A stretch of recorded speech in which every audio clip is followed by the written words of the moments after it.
Baik, ada fakta yang lain. Saya juga menyampaikan bahwa di halaman bit.ly Kacau Situng itu berkembang terus. Terakhir sudah ditemukan sekitar 9.000 kecurangan. Itu ditemukan oleh robot, bukan laporan masyarakat. Jadi robot program yang dibuat oleh teman-teman IT itu sudah menemukan sekitar 7.900 lebih. Sekarang terus berkembang, setiap hari berkembang. Dan makin mereka mengubah-ubah, makin ketahuan nanti. Alhamdulillah kami inisiatif sejak Selasa sore, saya dan Bang Abi dengan teman-teman alumni perguruan tinggi bersepakat untuk membuat robot yang bisa memotret halaman KPU dari menit ke menit. Jadi saya hanya memerlukan 50 sampai 100 laptop untuk mengetahui sebuah TPS ini dipermainkan apa tidak angkanya. Jadi saya mungkin ada KPU atau perwakilan yang hadir di sini, tolong jangan dimainkan lagi. Jangan yang sudah curang dibenerin, kemudian diubah lagi, dilaporkan di sini dibenerin, tapi nanti curangnya dipindah ke yang lain. Nah ini jangan sampai seperti itu, karena kita punya rekamannya dari menit ke menit. Setiap halaman sampai ke TPS.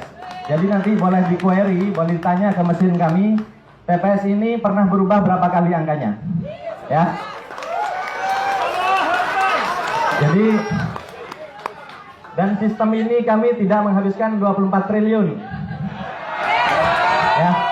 Jadi, sistem saya hanya perlu menyewa laptop 700.000 kali 100 laptop. Cuma 70 juta. Saya hanya memerintahkan staf saya 2 hari membuat aplikasinya. Saya kemudian hosting di bukan hosting ya, menyewa server hanya $80 sebulan. Hanya 1 juta saja. Jadi nggak sampai 100 juta, KPU ini sudah hilang kredibilitasnya. Ya. Jadi nggak perlu bukti aneh-aneh. Itu ya. Dan saya cukup kerahkan 1 tentara lulusan SMK. Saya buktikan ijazahnya ya. Nggak usah doktor, nggak usah profesor. Sedangkan kita punya profesor banyak. Kita kasih aja, biar staf saya itu duduk, suruh nyalakan laptopnya, kemudian nyalakan, nggak usah bicara.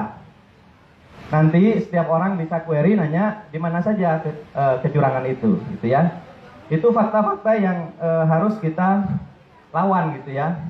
Karena kejanggalan ini terlalu banyak.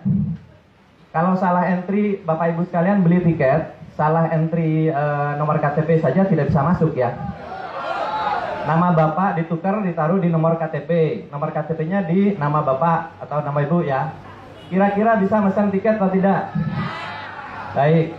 Kalau Bapak Ibu transfer uang dari handphone Bapak Ibu sekalian, berapa kali memasukkan PIN? Minimal 2 kali, gitu ya. Ada yang harus membaca token dulu, ada yang terima SMS dulu, ada juga yang hanya password dan konfirmasi PIN ya di awal pada saat membuka. Tapi apakah di sistem KPU itu terjadi? Dengan gejala seperti sekarang terlihat, dipastikan itu tidak ada. Padahal itu adalah standar keamanan yang standar sekali, yang paling rendah. Sedangkan kita bisa melihat komposisi server dan sebagainya yang ada di KPU itu sekarang, itu bagaimana akses door-nya, kemudian ada log orang yang keluar masuk di situ. Username password yang didaftarkan itu apakah passwordnya dikirim lewat handphone atau dikirim lewat printout atau apa, gitu ya.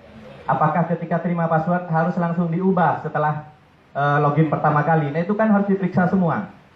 Oleh karena itu kami mengusulkan dengan kejadian yang sangat janggal ini, selain IT audit KPU secara teknologi, tapi kita juga perlu mengaudit orang-orangnya. Ya.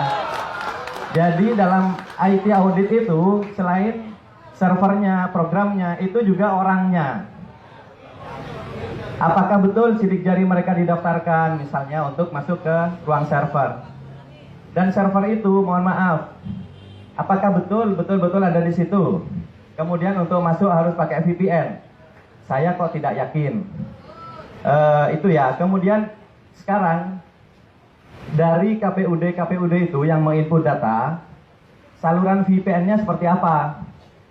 Kok rasanya nggak pakai VPN, sehingga semua jenis laptop, semua jenis komputer, bahkan mungkin handphone itu bisa mengakses situng KPU.